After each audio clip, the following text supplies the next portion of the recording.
साथ में दीपिका सिंह संभल में पढ़ी गई है। जुमे की नमाज शांतिपूर्ण तरीके से नमाज अदा की गई है। देखिए, सुरक्षा के कड़े इंतजाम के बीच नमाज पढ़ी गई संभल में। आपको बता दें,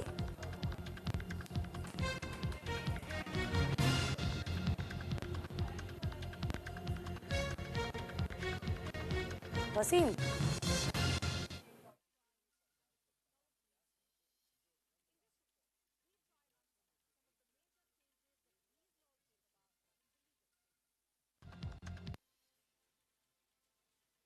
को पढ़ा गया है और उसके बाद तमाम नमाजी बाहर आते हुए ये तस्वीरें हम आप तक पहुंचा रहे हैं। न्यूज़ इंडिया एक्सक्लूसिव तस्वीरें बता रहा है।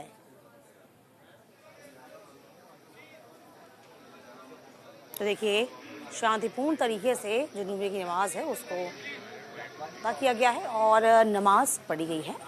इस बीच शांतिपूर्ण सौहार्दपूर्वक ये पूरा माहौल देखने को मिला, कहीं कोई दिक्कतें नहीं हुई हैं और ये तस्वीरें हम आप तक पहुंचा रहे हैं।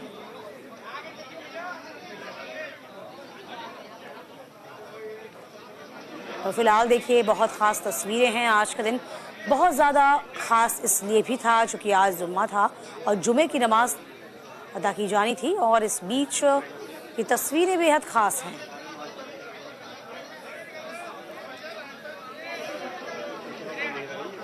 तो फिलहाल आपको बता रहे हैं बड़ी खबर, बड़ी जानकारी।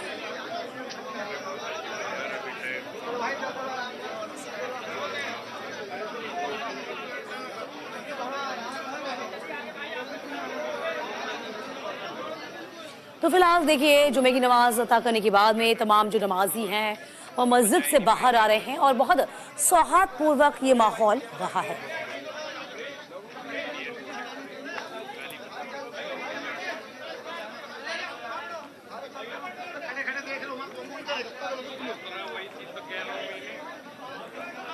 तो फिलहाल देखिए, तस्वीरें एक्सक्लूसिव तस्वीर भी आप तक हम पहुंचा रहे हैं और देखिए, अब जरा समझ लीजिए आखिरकार संभल कर में खास क्या, क्योंकि आज का दिन इसलिए भी खास था, आम दिन की तरह ही आज भी जुमे की नमाज को अता किया गया और लेकिन प्रशासन आज अलर्ट था। देखिए, रोज नमाज पढ़ने के लिए मस्जिद में दाखिल होते हैं, लेकिन आज शुक्रवार था इसलिए आज का दिन बहुत खास था। देखिए, मस्जिद कमेटी ने प्रशासन से आग्रह किया कम लोग नमाज पढ़ने आए ताकि भीड़ ना हो, सभी अपने पास की मस्जिद में ही नमाज पढ़ें। तभी जो सेंसिटिव जगह है उस पर फोर्सेस को तैनात किया गया था। संभल में लगभग 100 पुलिस कंपनियां डिप्लॉय की गई थी, जिसमें कि नमाज के लिए पहले पुलिस का फ्लैग मार्च भी हुआ था। फिलहाल पुलिस, पहले आपको बता दें कि इंटरनेट को बाधित कर दिया गया, इंटरनेट बंद है जिससे कि कोई भी ऐसी अफवाह फ्लोट ना हो जो कि माहौल को खराब कर सके। देखिए, आज का दिन कई मायनों में खास था। देखो, आज ये भी कहा जा रहा था कि ASI की जो रिपोर्ट है, सर्वे रिपोर्ट है, वो भी सौंपी जानी थी, लेकिन कोर्ट ने, सुप्रीम कोर्ट ने ट्रायल कोर्ट को कह दिया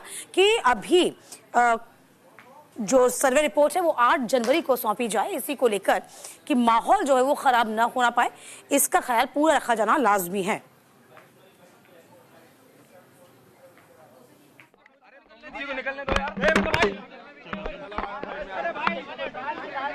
माइक लगा, माइक को निकलने भाई,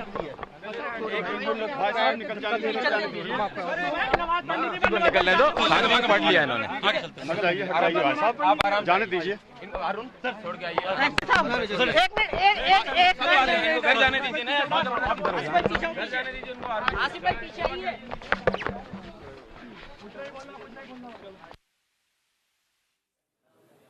तो फिलहाल भारी पुलिस व्यवस्था इस वक्त दिखा रहे हैं आपको, जहां पर चप्पे चप्पे पर सभी पुलिस की टुकड़ियां तैनात हैं। पर सुप्रीम कोर्ट का बड़ा आदेश आया, निचली अदालत कोई कार्रवाई न करे, ये सुप्रीम कोर्ट ने कह दिया। देखिए, प्रशासन सुनिश्चित करे कि संभल में शांति व्यवस्था बहाल हो। उत्तर प्रदेश के संभल में मस्जिद को लेकर हुए हिंसा के मामले में सुप्रीम कोर्ट ने अहम निर्देश दिया। सर्वोच्च अदालत ने कहा कि निचली कोर्ट इस मामले में कोई एक्शन न ले, तो सुनिश्चित किया जाए कि कोई आदेश न लिया जाए, क्योंकि आपसी सौहार्द, सामंजस्य वो ज्यादा जरूरी है और आगे कोई कार्रवाई न की जाए।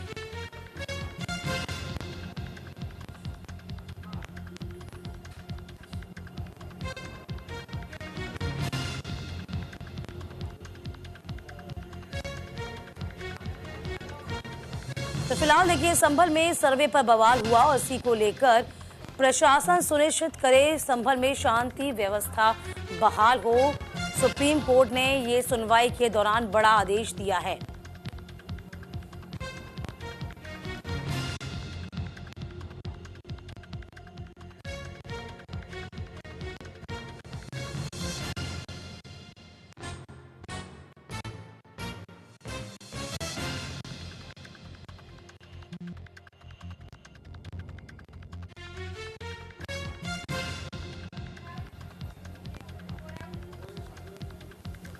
देखिए संभल पर सुप्रीम आदेश, निचली अदालत कोई कार्रवाई न करे, पहली बात सुप्रीम कोर्ट ने कही। हाई कोर्ट के आदेश के बिना कोई एक्शन न लिया जाए। सुप्रीम कोर्ट आने से पहले हाई कोर्ट क्यों नहीं गए, ये भी पूछा गया। प्रशासन सुनिश्चित करे संभल में शांति, रिपोर्ट को सील्ड कवर में ही दाखिल किया जाए। मुस्लिम पक्ष फैसले को चुनौती दे सकता है, ये भी कहा। देखिए आपको बता दें मस्जिद कमेटी को कानूनी विकल्प मिले, ये तमाम बड़ी बातें कही गई हैं। तो फिलहाल संभल पर सुप्रीम कोर्ट ने तमाम आदेश दिए हैं और देखिए ये भी कह दिया ट्रायल कोर्ट को कि देखिए आपको आज एएसआई को रिपोर्ट सौंपनी थी, उस रिपोर्ट को लेकर कहा कि देखिए अभी इसके लिए वक्त है, पहले स्थितियां सुधरें वो सुनिश्चित होना ज्यादा जरूरी है।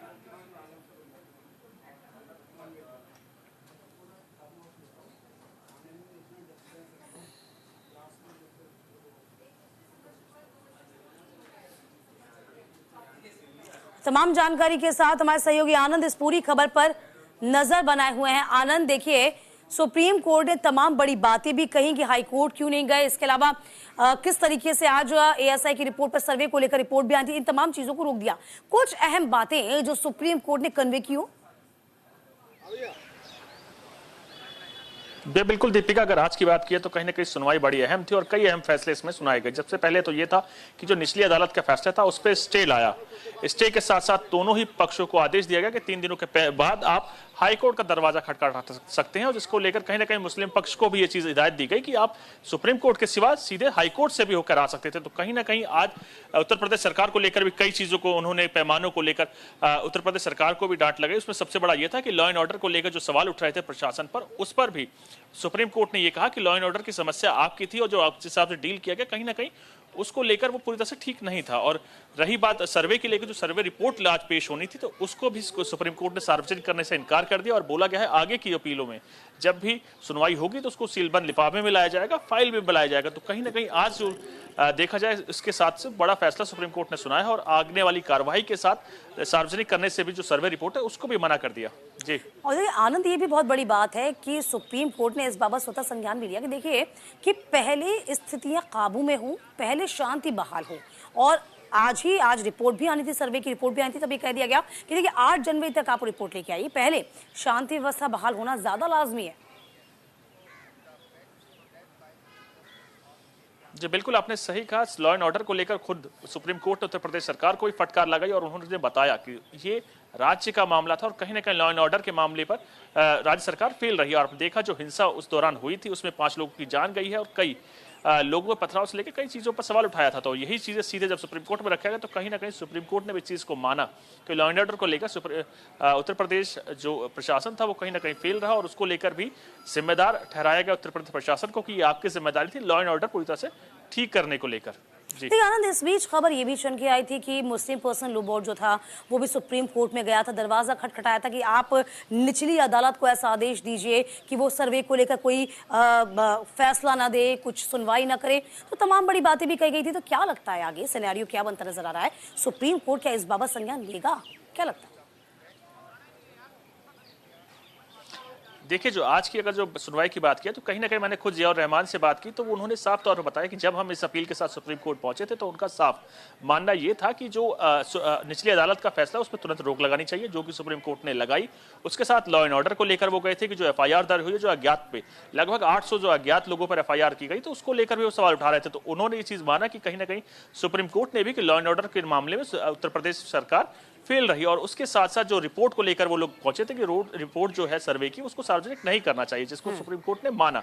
लेकिन उसके साथ साथ सुप्रीम कोर्ट ने तमाम जो मुस्लिम पक्षकार थे उनको भी इस चीज को लेकर हिदायत दी कि आपको सीधे सुप्रीम कोर्ट के सिवा हाई कोर्ट जा सकते थे, आप हाई कोर्ट के थ्रू आ सकते थे। तो कहीं ना कहीं इस मामले में देखा जाए तो सुप्रीम कोर्ट के साथ साथ मुस्लिम पक्ष लॉ बोर्ड पे भी जो था उन पर भी कई चीजों को लेकर बात की गई। तो दोनों ही पक्ष इस मामले को लेकर अब हाई कोर्ट जाएंगे और उनको 3 दिनों का समय दिया गया है जिसमें वो वहां पहुंचेंगे और उसके साथ आगे को लेकर अब दोनों ही पक्ष अपने अपने तथ्य रखेंगे।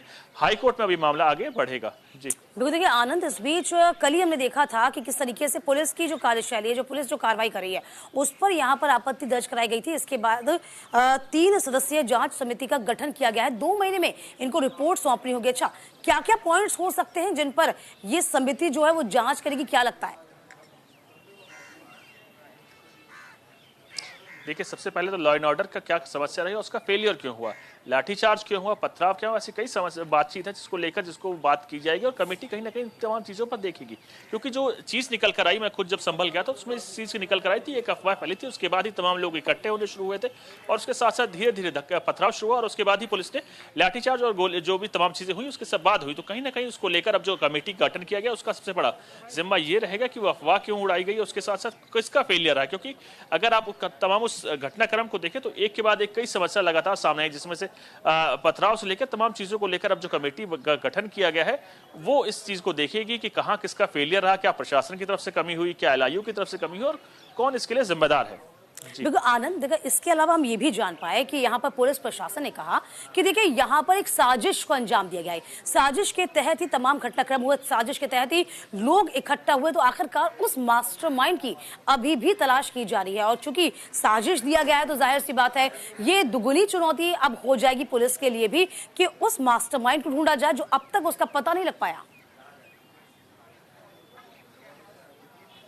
जी बिल्कुल, जो एफआईआर लिखी गई उसमें इस तमाम चीज़ पर लिखा गया है कि एक साजिशन ये तमाम चीज़ें की गई और पथराव हुआ, उसके पीछे भी कहीं ना कहीं एक साजिश थी। अपने एफआईआर में जो विधायक पुत्र हैं उनका नाम आया था और खुद सांसद जियाउल रहमान बर्क का आया था। तो उन तमाम चीज़ों को लेकर अब छानबीन की जाएगी, क्या ये तमाम चीज़ें हुई, इसके पीछे किसी प्रकार की प्लानिंग थी। और एक जो एफआईआर दर्ज की गई उसमें एक स्टेटमेंट दिया गया था कि सांसद आपके साथ हैं और आप अपने मकसद को अंजाम दीजिए। तो कहीं ना कहीं वो तमाम स्टेटमेंट को भी देखा जाएगा कि वो मकसद क्या था और उसके बाद तमाम तथ्य को देखा जाएगा कि जो घटना हुई क्या वो नॉर्मल घटना थी, क्या वो प्रतिक्रिया थी या उसके साथ साजिश थी। तो तमाम चीजों को जांच पड़ताल करने को लेकर कमेटी का गठन कर दिया गया है। अब कमेटी को 2 महीने का समय दिया गया है तमाम चीजों को जांचने को लेकर और उसको लेकर एक विस्तृत रिपोर्ट दी जाएगी कि क्या ये जो तमाम घटना हुई उसके पीछे कोई साजिश थी या किसी क्या प्रतिक्रिया रही किसी चीज को लेकर। तो तमाम चीजों को लेकर अब जो कमेटी है उसके ऊपर दारोमदार है जांच करने का और रिपोर्ट देने का।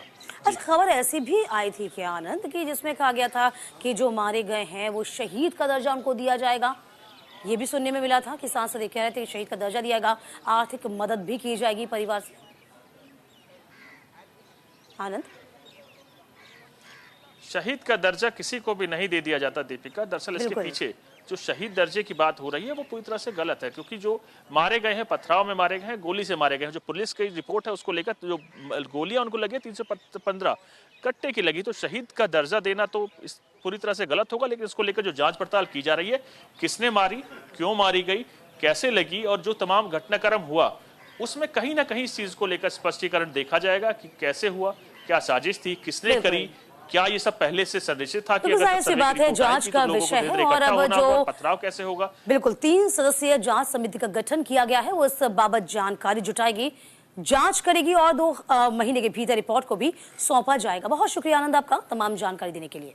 तो फिलहाल देखिए आज का दिन बहुत खास था। हालांकि देखिए बहुत तसल्ली इस बात की रही कि जो जुमे की नमाज थी उसको सौहार्दपूर्ण तरीके से अता कर लिया गया है और हम तमाम तस्वीरें आप तक पहुंचा रहे हैं। चूंकि ये एक यक्ष प्रश्न भी बन गया था, एक बड़ा सवाल भी था कि आखिरकार इस माहौल में नमाज को कैसे अदा करवाया जाएगा, शांतिपूर्ण माहौल कायम रहे, ये चुनौती से कम नहीं था। हालांकि प्रशासन इस वक्त मुस्तैद था, कहीं कोई अप्रिय घटना न घटे इसका भी ख्याल रखा जा रहा था।